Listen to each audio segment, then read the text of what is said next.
Welcome to Beer Untapped with Perry Miller, the podcast. I'm joined by Seth. Hey, welcome, guys. Thanks for finding us on the internet. Now, these shows originally aired on Brookings Radio, but now they're all here for your enjoyment. I hope you like it. There you go. Sit back, enjoy the show, relax. Let us know if you want to see anything on future shows. As we said, this comes out live in the Brookings area, but enjoy this archive episode. Beer Untapped with Perry Miller.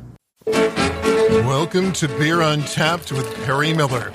From local celebrations of the hop harvest to the gigantic American Beer Festival in Denver, fall seems to be the time of year for the Beer Festival. This week, a look at the ins and outs of the Beer Fest. Really, there are a couple of different kinds, and Seth Cook, head brewer at Wooden Legs Brewing in Brookings, starts with the Oktoberfest style event. Beer fests are a social gathering of every aspect. This one happens to be revolved around one form or flavor of beer, the Oktoberfest. That's the great Bavarian pretzel and lager and polka bands and about everything else. And if you've ever attended those, it is a beer drinking festival, but it's more social and fun of nature. The Craft Beer Festival, a different animal altogether. American Craft Beer got together and started doing Beer Fest, about 2 days after they could get the first bottle of beer off their homebrew shelf. We were doing beer bottle changes, and that evolved into the Beer Fest. The mechanics of the Beer Fest have changed a lot, too. Beer fests anymore, it seems, are a cover price, and then you can sample. So it's not necessarily liter mugs like you'd see at the Oktoberfest, but 4-ounce sample glasses. A lot of the sample-style Beer Fest can contribute their format to the fact that there are so many different types of beers to try, so that people have the chance to come in and try 10 different types of 2-ounce samples. And then, of course, breweries love it because they can put a lot of their product out in the public eye and have a chance to come and meet and greet. Obviously, any festival where you can sample as much as you want can lead to problems. There are some things you should keep in mind. Perhaps most importantly, stay well hydrated with plenty of water. And it's a pretty good rule of thumb. It's usually do 1 water per beer. If you drink an 8-ounce beer, make sure you at least drink 8 ounces of water. And be conscious. Be conscious of that thing. Plan ahead. Make sure you've got a driver. Make sure you know who that driver is. Make sure you've got a plan ahead of time. And food also really important. Put some in your belly before you go, and don't be afraid to take a break and enjoy some food at the festival.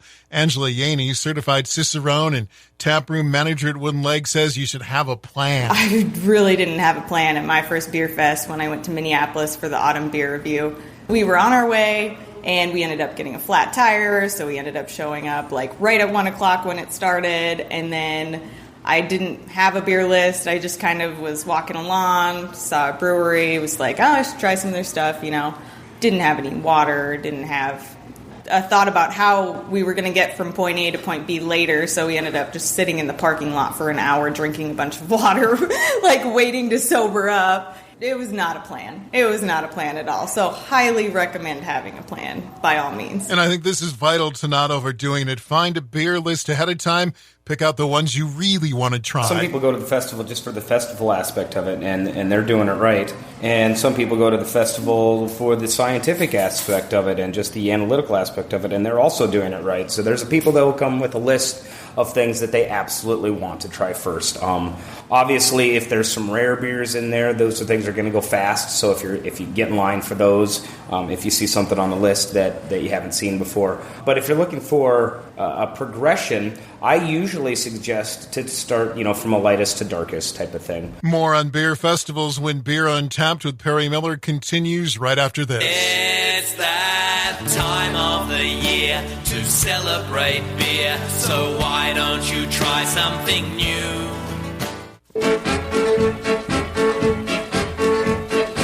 Welcome back to Beer Untapped with Perry Miller as we give you some tips for attending a beer festival. Some key things. Have a designated driver, of course.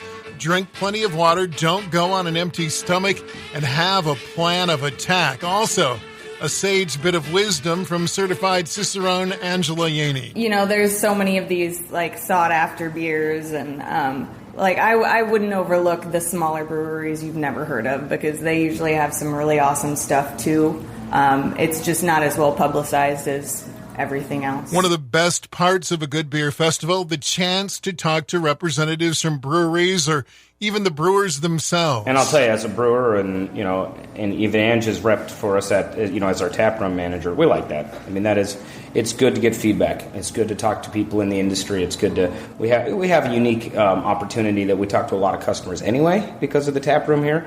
But it's always cool to go talk with people that are new to your brand and maybe even know your brand, but you've never met before. And according to Seth, chances are the brewers also really enjoyed the chance to talk with you. If there's ever an opportunity to do a beer fest, we love doing that. It's great feedback. It's great to talk to people. It's great to promote our brand. It's great to collaborate with other brewers.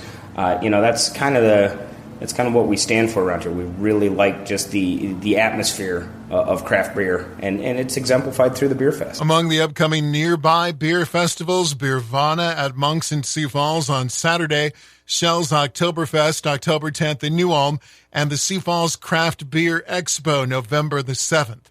A couple more things today. Drew Eklund at Brookings Liquor Store says they have some new fresh beer on tap for your growler fills. 3 new beers on tap. The first one is from Boulevard. It's called Funky Pumpkin, 13 cents an ounce. This is my kind of fall beer. It's a tart pumpkin ale that has flavors of cinnamon, nutmeg, and ginger. The tartness is subtle at first, but it really builds as you go along, as the beer warms up. I would hurry in for this one because I might just drink it all myself. All 3 of these, I believe, are tap only. The next one that I have is from Brickway out of Omaha, Nebraska. It's a Belgian IPA, 15 cents an ounce. It's a little different than an American IPA. It's cleaner. It's a little softer, I would say, as far as bitterness goes. It almost reminds me of a triple. It's slightly spicy.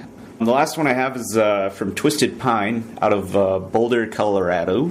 Le Petite Saison. It's 16 cents an ounce. The petite part of it suggests that it's a little bit lighter, and that it is. A great, easy drinking beer with flavors of lemon, banana, honey, and coriander. And a final note today from Seth at Wooden Legs. The Jacks are home Saturday. That means fan cakes at the pub. We're going to put the pancakes out 9 to 11, as always. Free pancakes, as always. Blue and gold, as always. The donations we're accepting this week for the pancakes are going to go to the Disabled American Veterans, so the DAV. When we did this last time for the home opener, we did over $200 for the VFW, and we appreciate everybody that came out. Number of Jackrabbit fans of all ages. This one's going to be fun. It's actually Dad's weekend as well. That's it for this week's edition of Beer Untapped with Perry Miller. Until next time, drink local and drink responsibly. Thank you for listening to this archived edition of Beer Untapped with Perry Miller. Feel free to listen to other episodes, and if there's anything you'd like us to talk about on a future show, please let us know. Thanks again.